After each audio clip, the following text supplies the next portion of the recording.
America और NATO को रूसी कमांडर की धमकी। इस वक्त की बड़ी खबर, आर्कटिक सागर में अमेरिका नेटो को जवाब देगा। रूसी नॉर्दर्न फ्लीट नेटो की सैन्य गतिविधियों का जवाब देंगे, एडमिरल अलेक्जेंडर मोइसीव ने कहा। आर्कटिक सागर में रूस के 2 nuclear powered ballistic missile submarine already तैनात हैं। रूसी सबमरीन से 96 एटम बम दागे जा सकते हैं। 96 रूस यूक्रेन युद्ध में तुर्की की हो सकती है सीधी एंट्री। बड़ी खबर, एर्दोगान ने पुतिन से अपने सीरिया ऑपरेशन में मांगी मदद। सीरिया में मदद के बदले क्या कहा एर्दोगान ने, आपको यह भी बताना बहुत जरूरी है। एर्दोगान ने एक डील कर ली है, ऐसा लगता है कि वो फिनलैंड और स्वीडन की नेटो में एंट्री नहीं होने देंगे। यानी नेटो का डिवीजन थैंक्स टू एर्दोगान। ये वो एर्दोगान है जिनकी चीफ ऑपोजिशन लीडर को कल ही उन्होंने जेल कर दिया है टर्की के अंदर। तुर्की एक ऐसा मुल्क है जो रूस यूक्रेन वॉर के बीच लगातार गुटनिरपेक्ष यानी नॉन अलाइन दिखने की कोशिश कर रहा है, लेकिन बार बार उसका झुकाव रूस की तरफ सामने आ जाता है। एर्दोगान ने कल ज़ेलेंस्की से फोन पर बातचीत की और पुतिन से भी।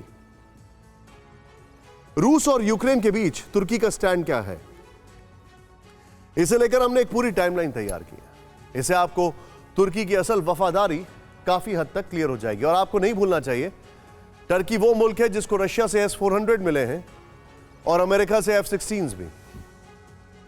24 फरवरी को यूक्रेन पर रूसी हमले को लेकर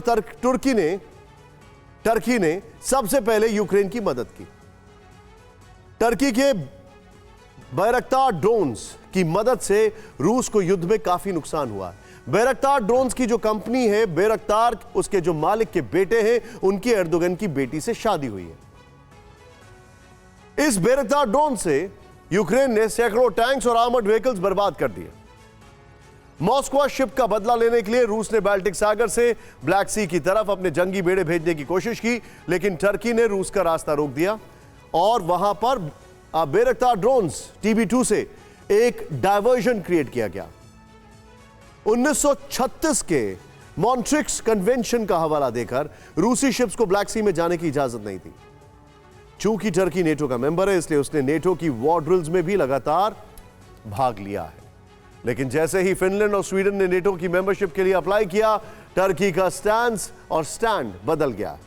टर्की ने फिनलैंड और स्वीडन की मेंबरशिप का विरोध किया और यह विरोध अभी तक जारी है।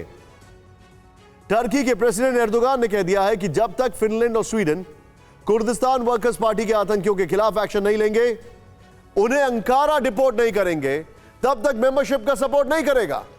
एक बड़ा डेवलपमेंट यह भी हुआ है कि नॉर्दर्न सीरिया में रूस और टर्की मिलकर मिलिट्री ऑपरेशंस चला रहे हैं।